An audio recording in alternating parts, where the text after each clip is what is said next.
The memories I'd spent 3 years trying to bury came flooding back as I sat in my apartment that night, staring at Emma's engagement photos.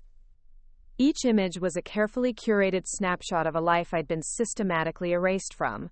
But the real story, the one that explained how we'd gone from inseparable sisters to strangers, was much more complicated than a single Thanksgiving dinner argument. Emma and I hadn't always been enemies. Growing up in Westchester, we'd been partners in crime, despite the 4-year age gap that should have kept us in separate worlds. She was the responsible older sister who covered for me when I snuck out to attend coding camps instead of violin lessons. I was the scrappy younger one who defended her against mean girls at school and helped her cheat on calculus homework. Our parents, Dr. Michael Chen and Patricia Chen, had immigrated from Taiwan in the 1980s with nothing but medical degrees that weren't initially recognized in the United States, and an unshakable belief that education was the only path to security. Dad had spent 2 years driving taxicabs and working night shifts at a hospital while studying for his medical licensing exams. Mom had cleaned houses during the day and attended nursing school at night. By the time Emma was born in 1995, they'd clawed their way into the middle class.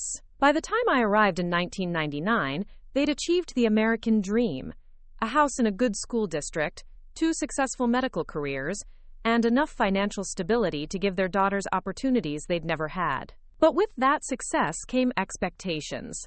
Crushing, suffocating expectations that there was only one acceptable path to follow: academic excellence leading to a prestigious professional career. Preferably medicine, but law or finance would be acceptable alternatives. Anything else was a betrayal of their sacrifices. Pushing invitations. Hetas, Emma had embraced this path from childhood. She was valedictorian of her high school class, summa cum laude at Harvard, accepted to Columbia Medical School on her first try. She specialized in cardiology, completed her residency at Mount Sinai, and was now building a practice that already had a waiting list of wealthy patients. She was everything our parents had dreamed. Their daughter would become successful, respectable, safely ensconced in a profession that guaranteed status and financial security. I, on the other hand, had been a problem child from the beginning. Quaticum. It started innocently enough. While other kids played with dolls or sports equipment, I was fascinated by how things worked. I took apart every electronic device I could get my hands on. Radios, phones, eventually my parents' first computer. By age 10, I was building websites for my friends' parents' small businesses. By 13, I'd taught myself 4 programming languages and was making money fixing computers for neighbors. My parents tolerated my computer hobby as long as my grades remained excellent, which they did. I was just as academically gifted as Emma, but while she saw school as a stepping stone to medical school, I saw it as a necessary evil that kept me from the real learning I was doing in my bedroom, hunched over a laptop until 3 a.m., building apps and exploring the infinite possibilities of code. The first major crack in our family dynamic appeared during my junior year of high school. I'd been accepted to a competitive summer program at MIT, focused on artificial intelligence and machine learning. It was an incredible opportunity. Only 30 students worldwide were selected, and attendance virtually guaranteed admission to top computer science programs. But it conflicted with the pre-med summer program at Johns Hopkins that my parents had already paid for, and which they considered essential for my future medical school applications. "Riley, you need to think practically," Mom had said, sitting across from me at our kitchen table with a cup of tea growing cold between her hands. "Computers are a nice hobby, but medicine is a stable career. You'll always have job security. You'll be respected in the community. You'll be able to take care of yourself and your future family." "But Mom, I don't want to be a doctor," I'd replied, the words feeling dangerous even as I spoke them. "I want to study computer science. I want to build technology that changes how people live and work." The MIT program could open doors to Stanford, to Carnegie Mellon, to unemployment, Dad had interrupted, walking into the kitchen still wearing his scrubs from the hospital. "Do you know how many computer science majors I see working as baristas? Do you know how unstable the tech industry is? Companies rise and fall overnight. But people will always need doctors." The argument had escalated from there, with Emma eventually being called in as reinforcement. I'd expected her to support me. We'd always been allies against parental pressure, but instead, she'd sided with them completely. "Riley, I know you think you're passionate about this computer stuff," she'd said, her voice taking on the condescending tone that would become so familiar over the years. "But you're 17. You don't really understand what the job market looks like, or what kind of life you'll be able to build. Mom and Dad have experience. They've seen what works and what doesn't. Maybe you should listen to them." I'd stared at her in shock. This was Emma, who'd helped me sneak out to coding workshops, who'd covered for me when I spent entire weekends at hackathons, who'd seemed genuinely excited about the programs I'd built. Now she was looking at me like I was a naive child who didn't understand how the world worked. I'd ended up attending the Johns Hopkins program, hating every minute of it, while watching my MIT spot go to someone else. The betrayal had stung, but I'd told myself it was just a temporary setback. I'd go to college, major in computer science despite my parents' objections, and prove that my path was just as valid as Emma's. But college had brought new challenges. My parents agreed to pay for my education only if I maintained a pre-med track. They monitored my course selections, demanded to see my grades, and made it clear that any deviation from their plan would result in immediate withdrawal of financial support. So I'd lived a double life. Publicly, I was a pre-med student taking organic chemistry and physics. Privately, I was auditing computer science courses, staying up until dawn working on coding projects, and building a portfolio that would eventually get me into the tech industry. It was exhausting and isolating. While Emma was thriving in medical school, building friendships with classmates who shared her career path, I was juggling two completely different academic tracks and lying to my family on a daily basis about what I actually wanted to do with my life. The final breaking point had come during my senior year at Columbia. I'd been working on a project that would eventually become the foundation for Chen Dynamics, an AI-powered system for optimizing business workflows. It had started as a side project to help streamline the administrative processes at the campus health center, but it had evolved into something much more sophisticated. A venture capital firm had approached me after seeing a presentation I'd given at a student entrepreneur showcase. They wanted to invest $2 million in seed funding to help me turn the project into a real company. It was everything I dreamed of: validation that my ideas had real commercial value and the resources to build something significant. But taking the investment would mean leaving school in my final semester to focus on the company full-time. It would mean admitting to my parents that I'd been lying about my career plans for 4 years. It would mean choosing my own path over their expectations, knowing that they might never forgive me for it. I'd been terrified to tell them, but I'd also been naive enough to believe that the promise of success might overcome their disappointment. After all, $2 million was a significant amount of money, and the investors were respected names in Silicon Valley. Surely they'd be proud that their daughter had caught the attention of such important people. The conversation had taken place in our living room on a cold February evening. I'd practiced my pitch for weeks, preparing charts and projections that demonstrated the market opportunity and the potential for growth. I'd been so focused on making it sound professional and promising that I'd completely miscalculated how my family would react to the fundamental premise. "You want to drop out of college to start a business?" Dad had asked, his voice deadly quiet in the way that meant he was truly angry. 4 months before graduation? After everything we've invested in your education? "It's not dropping out," I'd tried to explain. "I can finish my degree later. This is a once-in-a-lifetime opportunity. The investors believe the company could be worth hundreds of millions of dollars within 5 years. This could change our whole family's financial situation. Or it could fail spectacularly and leave you with nothing," Mom had replied. "Riley, we've seen this story before. Young people who think they're going to be the next Mark Zuckerberg, who throw away guaranteed success to chase fantasies. Do you know what percentage of startups fail? Do you know how many people end up broke and unemployed because they believed in some impossible dream?" Emma had been the most brutal. She was in her 3rd year of medical school by then, already matching with residency programs and building the foundation of her career. She'd looked at me with a mixture of pity and exasperation that I can still recall perfectly. "Riley, this is exactly what we were worried about," she'd said. "You've been playing with computers for so long that you've lost sight of reality. Starting a business isn't like building a website for fun. It requires business experience, industry connections, management skills that you don't have. You're 21 years old. You've never had a real job, never managed employees, never dealt with the kind of pressure that comes with having investors and customers depending on you. She'd paused, looking around the room for support from our parents, who'd nodded approvingly at her words. I think you should finish your degree, get some work experience at an established company, maybe get an MBA, and then consider starting a business when you're older and more prepared. This investment opportunity will probably still be there in a few years, and if it's not, then it wasn't a good opportunity to begin with. I'd stared at her, feeling something break inside my chest. This wasn't just disagreement about my career path. This was a fundamental rejection of who I was and what I was capable of. Emma, who'd known me better than anyone, who'd seen the programs I'd built and the problems I'd solved, was dismissing my abilities as completely as our parents were. The opportunity won't be there in a few years, I'd said quietly. Technology moves fast. The market window for this product is now.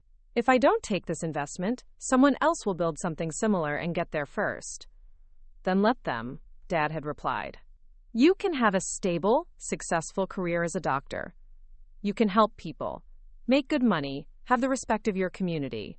Why would you throw that away to gamble on something so uncertain? The argument had continued for hours, growing more heated and more personal as the night wore on. Eventually, it had escalated to the point where ultimatums were issued. If I took the investment and left school, my parents would cut off all financial support and consider it a betrayal of everything they'd sacrificed to give me opportunities. If I stayed in school and pursued medical school as planned, they'd continue supporting me and help me build the kind of successful, stable life they'd always envisioned for me. Emma had been the one to deliver the final blow. Riley, if you do this, you're not just risking your own future, she'd said, her voice cold and clinical. You're embarrassing the entire family. Do you know what people will say when they find out that Michael and Patricia Chen's daughter dropped out of college to start some internet company? Do you know how that reflects on Mom and Dad's parenting? On the values they've tried to instill in us? She looked directly at me, her expression serious and unforgiving. Sometimes being part of a family means putting the family's reputation and stability ahead of your own selfish desires. This isn't just about you. I'd left that night knowing that I had a choice to make, and that whatever I decided would fundamentally change my relationship with my family. I could stay in school, pursue medical school, and spend the rest of my life wondering what might have happened if I'd been brave enough to follow my dreams. Or I could take the investment, build my company, and accept that my family might never forgive me for choosing my own path over their expectations. Chelit, I'd chosen my dreams. Within a week, I'd signed the investment papers, officially withdrawn from Columbia, and moved into a tiny studio apartment in Brooklyn that I could afford on my modest salary as a startup founder. I'd changed my phone number and my email address, making it clear that I was starting over completely. The family's reaction had been swift and brutal. I'd been disinvited from Emma's medical school graduation. My name had been removed from family holiday plans. When relatives asked about me, my parents began saying that I was going through a difficult phase, and that they preferred not to discuss it. Emma had been the most cutting in her rejection. She'd sent me a single text message. I hope your computer games are worth destroying this family. Don't contact me again until you're ready to apologize and fix this mess you've created. I'd kept that message for months, reading it whenever I doubted my decision, using the pain and anger it caused as fuel to work harder and build something that would prove her wrong. Now, 3 years later, I'd built exactly what I'd promised I would build. Chen Dynamics was worth more than most people would earn in multiple lifetimes. I employed 150 people, had offices in 3 cities, and had been featured on magazine covers as an example of young entrepreneurial success. But none of them knew. They'd written me off so completely that they'd never bothered to Google my name or follow up on what had happened to the company they'd dismissed as a fantasy. In their minds, I was probably working as a barista, or living in my car, having learned the hard lesson about the importance of practical career choices. The irony was that I'd achieved everything they claimed to value: financial success, professional recognition, even a kind of respect in my community, but I'd done it in a way that they'd refused to acknowledge as legitimate. As I scrolled through Emma's engagement photos one more time, I realized that Saturday's party wasn't just going to be a social event. It was going to be a reckoning. A moment when 3 years of assumptions and judgments would collide with reality. I closed my laptop and walked to my bedroom, already planning what I would wear to my sister's engagement party. Something that looked expensive but understated. Something that suggested success without being ostentatious. Something that would make it clear that the naive 21-year-old they'd dismissed had grown into someone they'd underestimated completely. The scared, uncertain girl who'd left their house 3 years ago was gone.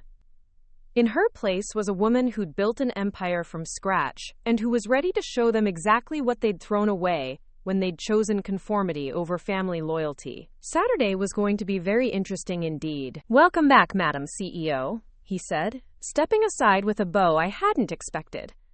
Behind me, my sister Emma froze mid-laugh, her champagne flute trembling in her manicured hand. She had no idea that the failure she'd spent 3 years mocking had just been recognized as the owner of the very venue hosting her engagement party. The Instagram notification popped up at 11:47 p.m. on a Tuesday, its soft blue glow cutting through the darkness of my corner office on the 42nd floor of One Manhattan Plaza. Outside, the city sparkled like scattered diamonds against black velvet, but I barely noticed the view anymore. These late nights had become routine since Chen Dynamics crossed the $50 million revenue mark last quarter.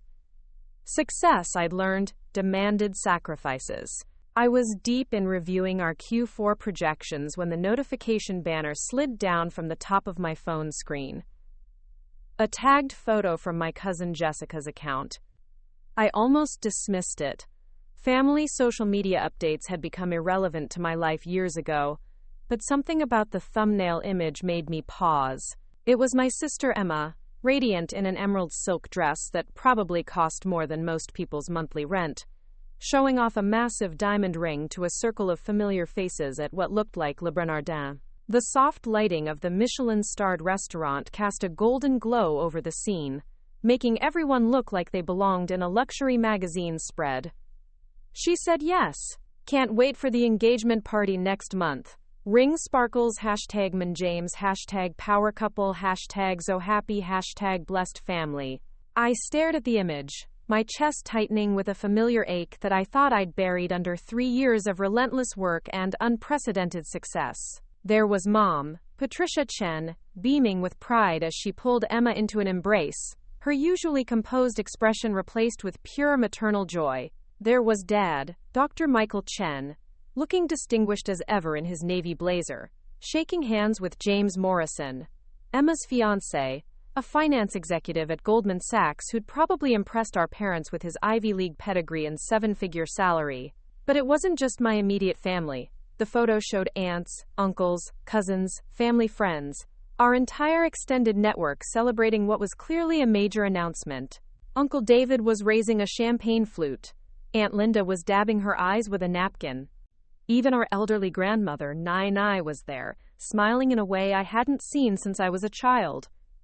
An announcement I'd learned about through an Instagram notification at midnight while working alone in my office.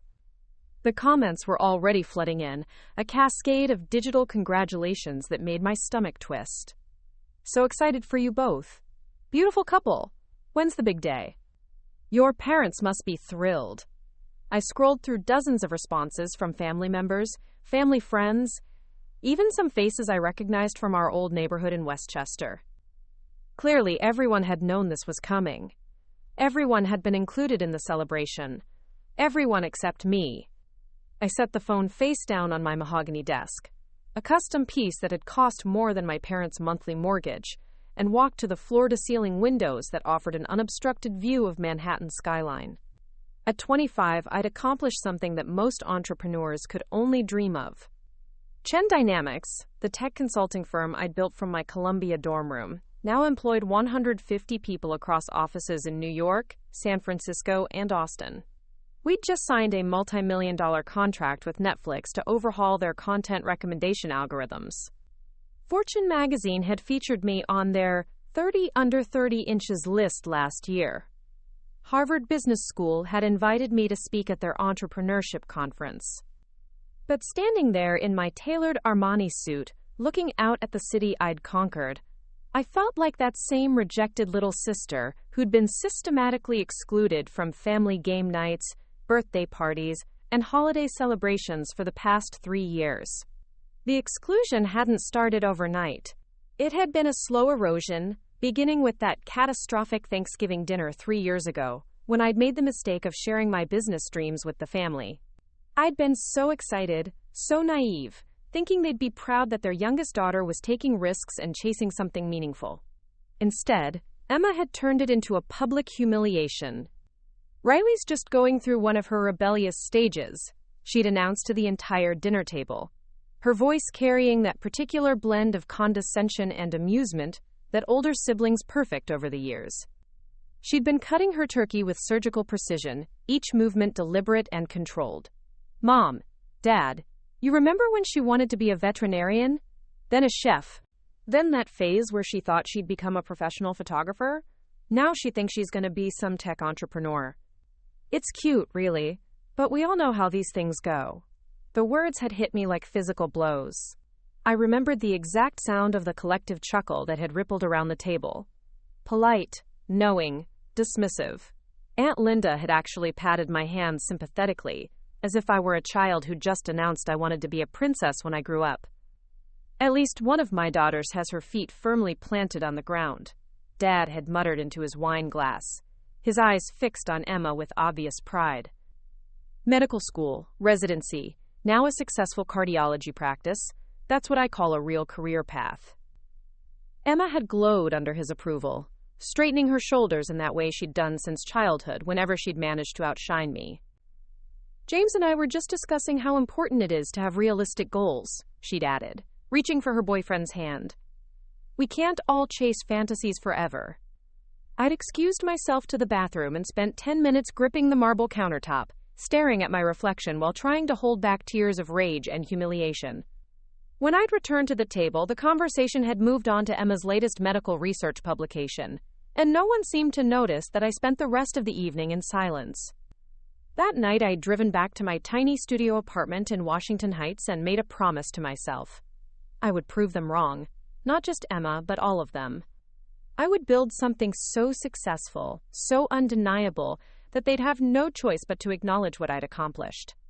I'd left that Thanksgiving dinner as Riley Chen, the family disappointment. 3 years later, I was Riley Chen, CEO of a company that had been valued at $75 million in our latest funding round. But success, I was learning, felt hollow when you had no one to share it with. My phone buzzed again, pulling me back to the present. This time, it was a text from Marcus Williams, my assistant and right-hand man who'd been with me since the early days when Chen Dynamics operated out of a WeWork space in Brooklyn. "Miss Chen, the Grand Meridian Hotel is confirming final details for their holiday corporate events. They mentioned wanting to thank you personally for choosing their venue for multiple company functions this year. Also, the Wall Street Journal wants to schedule a follow-up interview about the Netflix deal. Should I set it up for next week?" I stared at the message, particularly the first part about the Grand Meridian Hotel.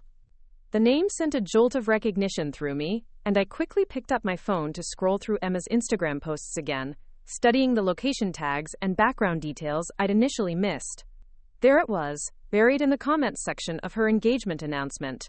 "Can't wait to celebrate at the Grand Meridian next Saturday. Mom picked the most beautiful ballroom. This is going to be magical. 2 hearts, the Grand Meridian Hotel. The most exclusive venue in Manhattan, where a single event could cost more than most people's annual salary." The same hotel that had been courting Chen Dynamics business for the past 18 months, ever since we'd started hosting our quarterly board meetings and major client events there. The same hotel where the general manager, David Harrison, personally oversaw our account, and where the staff knew me not as Emma Chen's disappointing little sister, but as Ms. Riley Chen, CEO of Chen Dynamics. The irony was almost poetic. I pulled up Emma's Instagram profile and scrolled through her recent posts, studying them with the same analytical attention I brought to business proposals. The engagement party was scheduled for next Saturday at 7 p.m. "An intimate gathering of our closest family and friends," one caption read, "at the stunning Grand Meridian Ballroom to celebrate the beginning of our forever." The guest list, based on the tagged photos and comments, looked like a who's who of our extended family network. Cousins flying in from California, family friends from our old Westchester neighborhood, Dad's colleagues from the hospital, Mom's book club friends. Even our high school friends who'd stayed in touch with Emma, but had gradually drifted away from me as my business consumed more and more of my time. Intimate gathering was clearly a relative term when you were Emma Chen. The event looked like it would rival some corporate galas I'd attended, and I wasn't invited. Not just uninvited, completely excluded from the knowledge that it was happening until I stumbled across it on social media.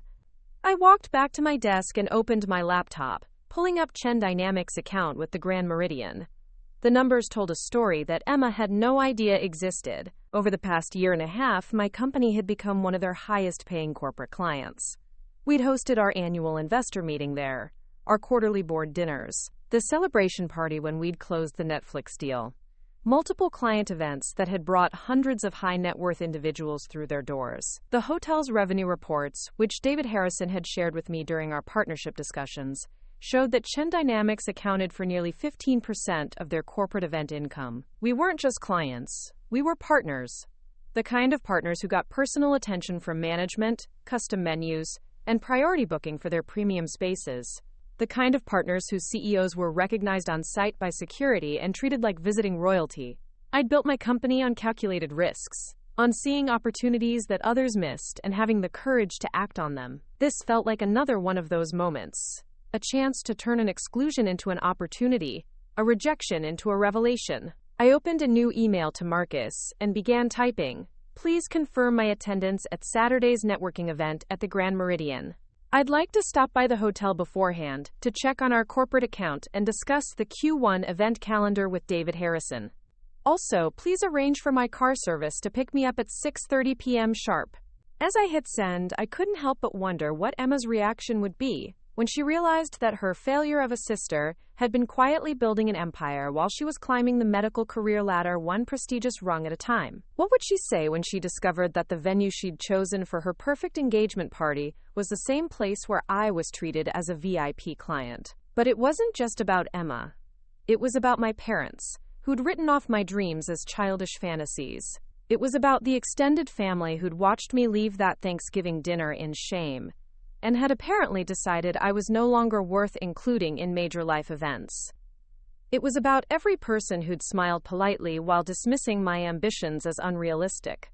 They'd all assumed I'd failed quietly, that my business venture had crashed and burned like so many startups do, and that I'd eventually come crawling back to the family fold, ready to pursue something more practical.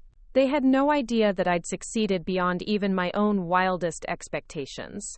I closed my laptop and gathered my things, preparing to head home to my penthouse apartment in Tribeca, another symbol of success that my family knew nothing about. As the elevator descended toward the garage where my driver was waiting, I thought about the 3 years of silence, the missed birthdays and holidays, the careful way my parents avoided mentioning my name in family group chats that I was no longer part of. They'd made their choice to exclude me. Now it was time for them to live with the consequences. Sometimes the best revenge isn't planned or calculated. Sometimes it simply walks through the front door wearing a tailored suit and carrying a business card that changes everything. Sometimes it's as simple as being exactly who you said you'd become, regardless of whether anyone believed you could do it. Saturday couldn't come fast enough. The week between discovering Emma's engagement party and the event itself felt like an eternity of second-guessing and internal warfare. Every morning, I'd wake up with a different perspective on whether attending was brilliant strategy or emotional masochism. By Thursday, I'd changed my mind so many times that Marcus had started keeping backup plans for everything from my weekend schedule to my wardrobe choices. "You're overthinking this," he said during our Thursday afternoon briefing, looking up from his tablet where he'd been tracking my oscillating decisions like a stock market analyst monitoring a volatile equity. "Either you go and show them who you've become, or you don't go and spend the rest of your life wondering what would have happened. There's no middle ground here." Marcus Williams had been my first real hire at Chen Dynamics, back when the company was just me and a handful of contractors working out of a converted warehouse space in Brooklyn. He'd been 24 then, fresh out of NYU Business School, and desperate enough for experience to take a chance on a startup that couldn't afford to pay market rates. 3 years later, he was my closest advisor and one of the few people who'd witnessed my transformation from anxious college dropout to confident CEO. He was also one of the few people who knew the full story of my family estrangement, having been present for several late-night work sessions where the stress and isolation had gotten the better of me, and I'd ended up sharing more than I'd intended about my personal life. "It's not overthinking," I replied, pacing behind my desk while he remained calmly seated in the leather chair across from me. "It's strategic planning. There are multiple ways this could go wrong. What if they cause a scene? What if they try to have me removed from the hotel? What if the whole thing turns into a family confrontation that ends up on social media?" Marcus set down his tablet and looked at me with the patient expression he'd perfected over 3 years of managing my occasional spirals into worst-case scenario thinking. "Riley, you're the CEO of a $75 million company. You're not some party crasher sneaking into an event where you don't belong. You're a legitimate hotel client who has every right to be in that building. If anyone causes a scene, it won't be you." He was right, of course. But logic and emotion were waging separate wars in my mind. The logical part of me knew that attending the party was a calculated risk with potentially high rewards. The emotional part of me was terrified of being vulnerable to people who'd already proven they could hurt me deeply. What if seeing them doesn't feel like victory? I asked, finally voicing the fear that had been keeping me awake at night.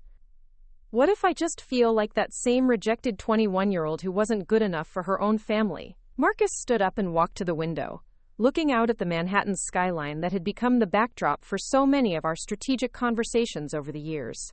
"Then you'll remember that the 21-year-old they rejected had the courage to bet on herself when no one else would," he said without turning around. "And you'll remember that every person in that room would kill to have accomplished half of what you've built since then." He turned back to face me, his expression serious but supportive. "Besides, you're not going there to prove anything to them. They lost the right to your validation 3 years ago.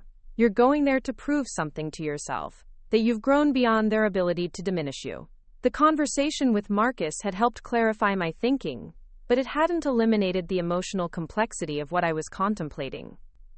That evening, I found myself in my apartment's walk-in closet, staring at an array of outfit options that Marcus had helped me curate. The challenge was finding something that projected success, without screaming desperation for attention. I needed to look like someone who belonged in the Grand Meridian's most exclusive spaces, but I also needed to look like someone who hadn't spent 3 years obsessing over this moment. I'd narrowed it down to 3 options: a classic black cocktail dress that whispered wealth rather than shouting it, a navy blue ensemble that was conservative enough for family but sophisticated enough for business, and a deep emerald silk dress that was undeniably stunning but might be interpreted as trying too hard. My phone rang while I was holding the emerald dress up to the mirror, trying to imagine Emma's face when she saw me wearing something that probably cost more than she spent on clothing in 6 months. "You're spiraling again, aren't you?" The voice belonged to Dr. Sarah Kim, my therapist, who'd become an unexpected friend over the past 1.5 years. I'd started seeing her initially to deal with the stress of rapid business growth, but our sessions had gradually expanded to address the family trauma that I'd been carrying around like an invisible weight. "I'm not spiraling," I protested, setting the dress down and switching the call to speaker. "I'm making strategic wardrobe decisions."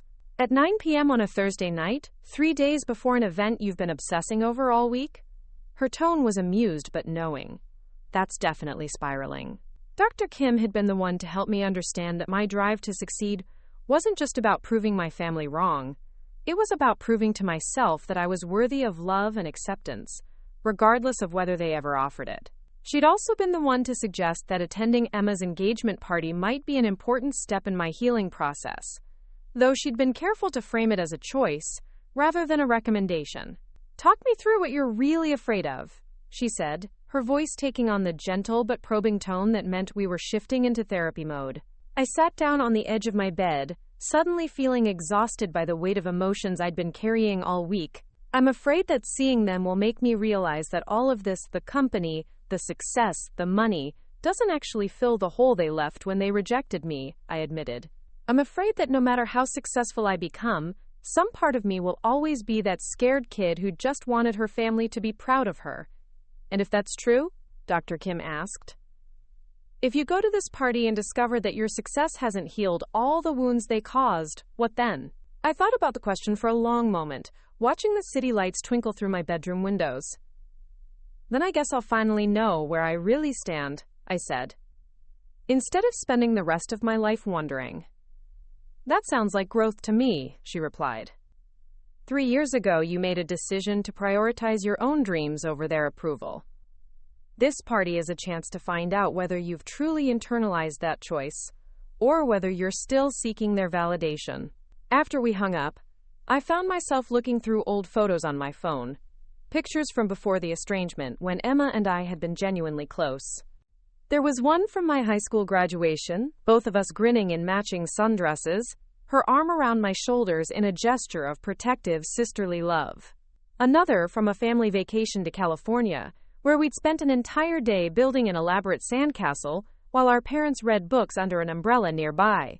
Those memories felt like artifacts from someone else's life. The Emma in those photos bore little resemblance to the woman who'd dismissed my dreams as embarrassing fantasies and told me not to contact her until I was ready to apologize for pursuing them. But as I scrolled through the images, I realized that I wasn't looking at them with sadness or nostalgia. I was looking at them with curiosity, trying to understand how we'd gone from those laughing sisters to strangers who communicated only through social media algorithms. The Emma in those old photos had been genuinely supportive of my interests, at least until they'd started threatening the family's carefully constructed narrative about success and respectability. She'd been proud of my technical skills when they were just a hobby, but the moment they'd become a serious career aspiration, she'd joined our parents in trying to redirect me towards something more conventional. I'd spent 3 years angry about her betrayal, but looking at those photos, I realized that my anger had gradually transformed into something more complex. A mixture of disappointment, confusion, and surprising pity for someone who'd chosen conformity over authentic relationship with her own sister. The woman who'd built Chen Dynamics wasn't the same person who'd left that devastating family meeting 3 years ago. I'd developed confidence, leadership skills, and a sense of self-worth that didn't depend on external validation. I'd learned to trust my own judgment, to make difficult decisions under pressure, and to build meaningful relationships with people who valued me for who I actually was, rather than who they wanted me to be. Most importantly, I'd learned that success wasn't just about proving other people wrong. It was about proving to yourself that you're capable of more than anyone else believes possible. By Friday afternoon, I'd made my final decision. I was going to attend Emma's engagement party, not as the rejected little sister seeking validation, but as Riley Chen, CEO of Chen Dynamics, a woman who'd built something extraordinary and who had nothing left to prove to anyone except herself. I chose the navy blue ensemble, sophisticated, confident, expensive enough to signal success, but conservative enough to avoid accusations of showing off. I scheduled a hair appointment for Saturday afternoon, confirmed my car service, and asked Marcus to prepare a brief summary of Chen Dynamics' recent achievements, just in case anyone was curious about what I'd been doing with my life since the family had written me off. That evening, I had dinner alone at my favorite restaurant in Tribeca, a small Italian place that knew me well enough to reserve my usual table without being asked.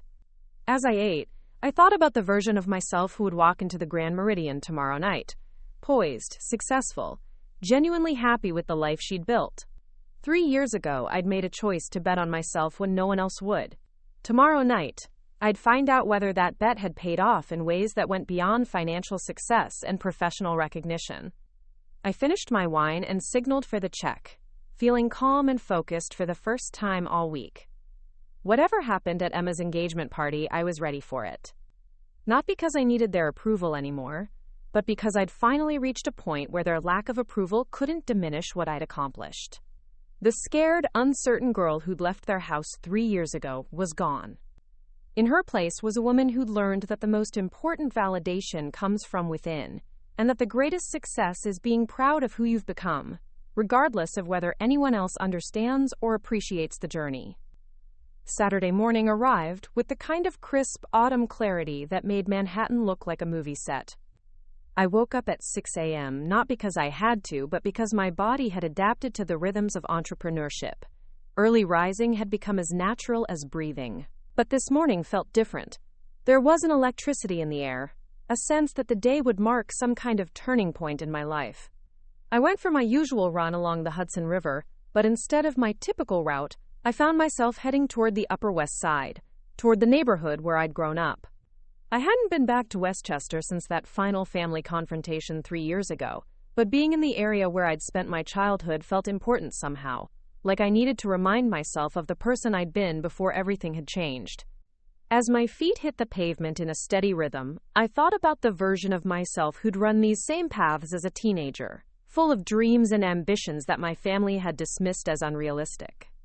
That girl had been convinced that if she could just prove herself worthy enough, smart enough, successful enough, her family would eventually support her choices. The woman running now understood that worthiness wasn't something you earned from other people. It was something you claimed for yourself. After my run, I spent the morning reviewing the latest reports from Chen Dynamics, not because I needed to work on a Saturday, but because reminding myself of what we'd accomplished helped ground me in the reality of my success. The numbers were staggering, even to me.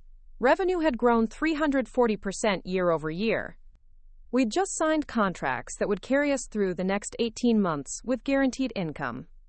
Our employee satisfaction ratings were higher than Google's. We'd been approached by 3 different acquisition offers, each one larger than the last, though I had no intention of selling. I'd built something real, something that mattered, something that employed 150 people and solved genuine problems for major corporations around the world. That wasn't a fantasy or a phase. It was a legacy that would outlast any family drama. My hair appointment was at 2 p.m., and I spent the hours beforehand in a state of calm preparation that reminded me of the minutes before major investor presentations. There was the same sense of controlled anticipation, the same methodical attention to details, the same underlying confidence that I was ready for whatever came next. As I sat in the salon chair, watching my stylist transform my hair into something elegant enough for the Grand Meridian, but professional enough for a CEO, I realized that I wasn't nervous anymore. I was excited. For 3 years, I'd wondered what it would feel like to see my family again. Would I be angry, hurt, defensive? Would they be dismissive, apologetic? Curious about what I'd been doing? Now I knew the answer. I was curious too. Curious to see how they'd react to the woman I'd become. Curious to discover whether the power dynamic had shifted as dramatically as I suspected it had. Curious to find out whether the people who'd been so certain about my future would be able to acknowledge how wrong they'd been. At 5 p.m., I began the ritual of getting ready. The navy blue ensemble looked even better than I'd remembered. A silk blouse that suggested sophistication without ostentation, paired with perfectly tailored pants and heels that added authority to my 5 feet 6 inches frame. The jewelry was minimal but expensive. Diamond stud earrings that had been my gift to myself when Chen Dynamics hit its first $10 million in revenue, and a Cartier watch that Marcus had convinced me to buy as a symbol of my success. I looked in the mirror and saw exactly what I'd hoped to see. A woman who belonged in boardrooms and at exclusive events. Someone who commanded respect through competence, rather than demanding it through birthright. My phone buzzed with a text from Marcus. "Car is downstairs. David Harrison confirmed he'll be at the hotel this evening and would love to say hello if you have time. Break a leg tonight." Not literally. I smiled at his attempt at humor, grabbed my clutch and headed for the elevator. As the doors closed and I began my descent toward the lobby, I thought about all the moments that had led to this one. Every late night spent coding, every investor meeting, every difficult decision that had built Chen Dynamics into what it was today. The car ride to the Grand Meridian took 20 minutes through Saturday evening traffic, and I spent the time looking out the window at the city I'd conquered, thinking about the family that had underestimated me so completely. They'd assumed I would fail because they couldn't imagine a version of success that didn't fit their narrow definitions. They'd written me off because acknowledging my potential would have required them to question their own assumptions about the world. As we pulled up to the Grand Meridian's imposing entrance, with its marble columns and gold-trimmed doors, I felt a surge of something that wasn't quite revenge but wasn't quite forgiveness either. It was satisfaction, the deep, quiet satisfaction of knowing that I'd proven something important, not just to them but to myself. The valet approached my car with the kind of professional deference that expensive hotels train into their staff. As I stepped onto the red carpet that led to the entrance, I caught a glimpse of my reflection in the building's polished glass doors. I looked like someone who belonged here, someone who'd earned her place through intelligence, hard work, and the courage to bet on herself when no one else would. The woman walking through those doors wasn't the scared, rejected daughter who'd left her family 3 years ago. She was Riley Chen, CEO of Chen Dynamics, and she was ready to show her family exactly what they'd thrown away when they'd chosen conformity over loyalty. Whatever happened next, I was prepared for it. Not because I needed their approval anymore, but because I'd finally reached a point where their lack of approval was irrelevant to my sense of self-worth. The automatic doors slid open with a whisper, and I stepped into the Grand Meridian's opulent lobby, ready to face whatever came next. Saturday night had arrived, and, with it, the moment I'd been both dreading and anticipating for 3 years. It was time to find out what happened when the family that had underestimated me came face to face with the woman I'd become. The Grand Meridian's lobby was exactly as I remembered it from my corporate events, a symphony of marble, crystal, and gold that whispered wealth and exclusivity. The evening light streaming through the floor-to-ceiling windows cast everything in a warm glow that made even the most ordinary guests look like they belonged in a luxury magazine spread. I approached the reception desk with the confident stride I'd perfected in 3 years of high-stakes business meetings. The young woman behind the marble counter looked up with the kind of practiced smile that expensive hotels train into their staff. "Good evening, Ms. Chen," she said before I could speak, her recognition immediate and genuine. "Mr. Harrison asked me to let him know when you arrived. He's excited to see you this evening." The use of my name, spoken with such easy familiarity, felt like the first small victory of the night. In my family's world, I was still the disappointing daughter who'd thrown away her future for a fantasy. In this world, the world I'd built for myself, I was someone who mattered. "Thank you, Rebecca," I replied, reading her name tag and making the effort to personalize our interaction the way I'd learned to do with everyone from hotel staff to Fortune 500 CEOs. "I'll be attending the Chen celebration in the Meridian Ballroom this evening. If Mr. Harrison has a moment, I'd love to say hello." Her eyes lit up with understanding. "Of course. The engagement party. What a beautiful celebration." The family seemed so excited when they were finalizing the arrangements last week.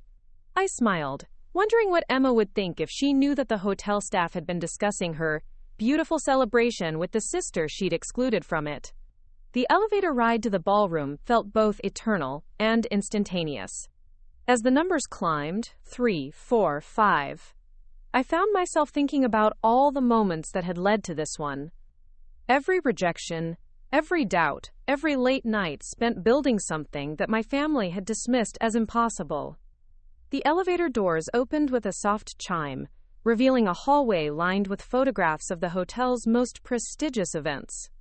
Charity galas, corporate celebrations, society weddings, the kind of gatherings where New York's elite came to see and be seen. As I walked toward the ballroom entrance, I could hear the sounds of celebration drifting through the ornate doors. Laughter, conversation, the gentle clink of champagne glasses. It sounded exactly like the kind of party Emma would throw. Elegant, sophisticated, carefully curated to impress. I paused for a moment outside the doors, not because I was nervous, but because I wanted to savor this moment. 3 years ago, I'd walked out of my family's house as a failure and a disappointment. Tonight, I was walking into my sister's engagement party as the CEO of a $75 million company. The transformation was complete. I pushed open the doors and stepped into the ballroom, immediately struck by how perfectly the space captured Emma's aesthetic. Everything was cream and gold and soft pink, with elaborate floral arrangements that probably cost more than most people's monthly rent. The room was filled with exactly the kind of people I'd expected. Family members, family friends, colleagues from James's finance world, all dressed in their finest and carrying themselves with the particular confidence that came from inherited success. For a moment, no one noticed me. I stood in the doorway, taking in the scene, watching my family celebrate a milestone I'd learned about through Instagram. There was Mom, elegant in navy silk, holding court near the bar with a group of her book club friends. There was Dad, distinguished as always, engaged in what looked like a serious conversation with James's father about something that required frequent gesturing and nodding. And there was Emma, radiant in a blush pink dress that complemented her engagement ring perfectly, surrounded by a circle of admirers who were hanging on her every word about wedding plans and honeymoon destinations. She looked happy, genuinely, radiantly happy in a way that made something twist in my chest. Not jealousy, exactly, but a complicated mixture of love and loss for the sister I used to know. I was still taking in the scene when I heard a familiar voice behind me. "Miss Chen, what a wonderful surprise to see you this evening." I turned to find David Harrison, the Grand Meridian's general manager, approaching with the kind of genuine warmth reserved for the hotel's most valued clients. He was a distinguished man in his 50s, impeccably dressed and carrying himself with the quiet authority that came from years of managing New York's social elite. "David," I replied, extending my hand for a handshake that he turned into something closer to a greeting between old friends. "Thank you for accommodating my last-minute addition to this evening's events." "Of course," he said, his voice carrying just enough volume to be overheard by the guests nearest to us. "Chen Dynamics has been such an important partner for us this year. I was delighted when my staff told me you'd be joining the celebration tonight." I watched as several heads turned in our direction, curious about the conversation taking place near the entrance. A few faces looked vaguely familiar. Distant cousins, family friends who might remember me from childhood gatherings. "I wanted to thank you personally for choosing us for your Q4 board meeting next month," David continued, either oblivious to or deliberately ignoring the growing attention our conversation was attracting. "The arrangements for the Netflix celebration were absolutely flawless, and we're excited to host Chen Dynamics again." The words "Netflix celebration" seemed to ripple through the nearby guests, like a stone dropped in still water. I could see the curiosity in their expressions, the way they were trying to place me, trying to understand why the hotel's general manager was treating this young woman like a VIP client. "The pleasure is entirely ours," I replied, maintaining the same professional warmth I used in business settings. "The Grand Meridian has become our venue of choice for major corporate events." It was then that I saw her. Emma, breaking away from her circle of admirers, walking toward us with an expression of polite confusion that I recognized from childhood, the look she got when she encountered something that didn't fit her understanding of how the world worked. "Riley," she said, her voice carrying a mixture of shock and uncertainty. "What are you doing here?" The conversation around us seemed to pause, as if the entire room was suddenly interested in this unexpected family reunion. David, sensing the delicate nature of the moment, excused himself with a diplomatic smile. "Emma," I replied, my voice calm and warm. "Congratulations on your engagement. James seems wonderful." She stared at me for a long moment, taking in my appearance. The expensive clothes, the confident posture, the way I'd been conversing with the hotel's general manager like an equal. "Thank you," she said, clearly struggling to process my presence. "But I still don't understand what you're doing here. This is a private party." "I was in the hotel for a business meeting," I said smoothly, which was technically true if you considered my conversation with David a meeting. "When I heard there was a Chen family celebration happening, I thought I'd stop by to offer my congratulations." The explanation seemed to confuse her more than clarify anything. Behind her, I could see our parents making their way through the crowd, having noticed the commotion at the entrance. "Business meeting?" Emma repeated, her voice skeptical. "What kind of business meeting?" It was Mom who answered, arriving at Emma's side with Dad close behind. "Riley," she said, her tone carefully neutral. "This is unexpected." "Patricia, Michael," I replied, using their first names in a way that immediately established that I wasn't approaching them as their daughter, but as an adult addressing other adults. "You both look wonderful."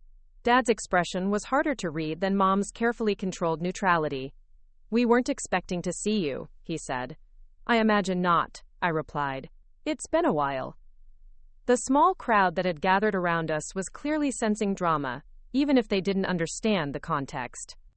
I could see cousins and family friends exchanging meaningful glances, trying to piece together why this obvious family reunion was happening in the middle of Emma's engagement party. It was James who broke the tension, appearing at Emma's side with the kind of diplomatic smile that suggested he'd been briefed on the family situation, but was determined to handle it gracefully. "You must be Riley," he said, extending his hand. I've heard so much about you. I'm James Morrison. I shook his hand, appreciating his attempt to normalize the situation. Congratulations, James. Emma's a lucky woman. I'm the lucky one, he replied automatically, then seemed to realize that the conversation required more careful navigation than standard engagement party pleasantries. It was then that the security guard appeared, the same professional, courteous man who'd been working the hotel's events since I'd started hosting corporate functions there. Excuse me, Miss Chen, he said, approaching our group with the kind of respectful deference that made everyone around us take notice. I wanted to let you know that your usual table in the executive lounge has been reserved for later this evening, in case you'd like to move your celebration there.